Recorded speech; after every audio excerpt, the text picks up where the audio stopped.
ஒரு நாள் தானே ஸ்கூல்ல மொட்டை போட்டா. என்ன போலீஸ் ஸ்டேஷன் வாசல்ல வந்து நிக்கிறீங்க? எங்க வீட்டு மகாராணி அம்மா எங்க மேல போலீஸ்ல கம்ப்ளைண்ட் கொடுத்துட்டா. அதான் போலீஸ்காரங்க மொத்தமா அள்ளி போட்டு கொண்டு வந்துட்டாங்க. ஐயா இது எனக்கு அநியாயமா இருக்கு. நேத்து ராத்திரி தானே பார்த்தேன் எல்லாரும் சந்தோஷமா சாப்பிட்டு இருந்தீங்க. அது ஒரு 8 இருக்குமாப்பா? ஆமா. இது ஒரு 9 இருக்குப்பா. நான் அதுக்கு தான் அப்பவே சொன்னேன். அந்த பிள்ளை என்னைய பிள்ளைகளை இறக்கி விடுங்க. நாங்க புதுக்கோட்டை வரையும் நடந்தே போய்க்கிறோம். இல்ல பா சொன்ன கேளுப்பா. இரு ஆகாச ஃபோன் பண்றேன் உனக்கு. ஏப்பா நில்லுப்பா அந்த வரேன் இருப்பா. சார் என்ன சார் பெட்ரோல் பங்க் எல்லாம் கடை வைக்கிறீங்க? உங்களை விட நானே மேல் போல் தெரியும். கூட்டுவாமா சித்ரா மாட்டிக்கிட்டியா ஐயா? ஓ குடும்பமே சேர்ந்து மாட்டி விட்டீங்க. ஏண்டா உங்களுக்கு பிரச்சனை தவிர வேற எதுவுமே தெரியாதாடா? அதனால நான் போற இடமா தேடி வந்து சண்டை போடுறீங்க? போடா சார். இவன் தான் சார். இவங்க சொந்தக்கார பையனா? சரியான திருட்டு பையன். என் கழுத்துல இருந்து செயின் எடுத்துட்டா சார். நியாயமா உன் கழுத்து தான் அறுத்திருக்கணும். அது என்ன கோல்டா பெத்தல? ஃபேமிலி ஆகாஷம் உன் பொண்டாட்டி கழுத்துல இருக்கிற நகைலாம் தங்கமா பத்தி உடச்சி பார்த்துருப்பான். கூட்டு போங்க சார் திருட்டு போயில போடா.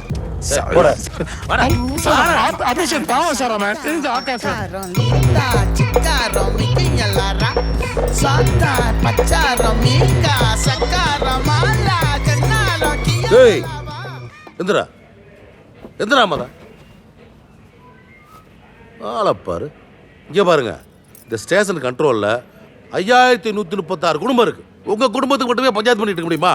நாங்க வேற வேலையெல்லாம் பார்க்க வேண்டாம். ஒண்ணு செய்யுங்க, பேசாம கோர்ட்டுக்கு போய் கேஸை போட்டு டைம் வேஸ்ட் ஆகி தொலைங்கடா. சார் அதான் நீங்க சொல்லக்கூடாது சார். உங்களால பஞ்சாயத்து பண்ண முடியலனா முடியலன்னு மரியாதையா சொல்லுங்க சார். கோர்ட்ல டிவோர்ஸ் எங்களுக்கு வாங்க தெரியாது சார். நான் வாங்கி தர பேச டிவோர்ஸ் உனக்கு.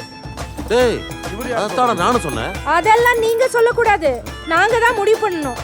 யோ சார் மொத்த பேட்டையும் இனிமேல் நாங்கள் சண்டை போட்டு ஸ்டேஷனுக்கு வர மாட்டோம். எழுதி அனுப்பிடியா? சரிங்க சார் சரிங்க பேரரசு.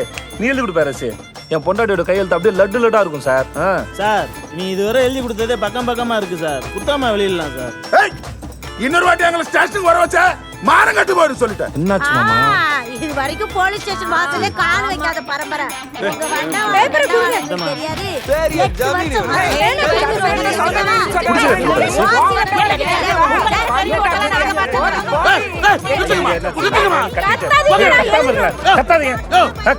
அமைதி. இதெல்லாம் ஸ்டேஷன் வீடா? அமைதியா இருக்குமா? பாடி போங்க. என்ன காரணம் இல்லை?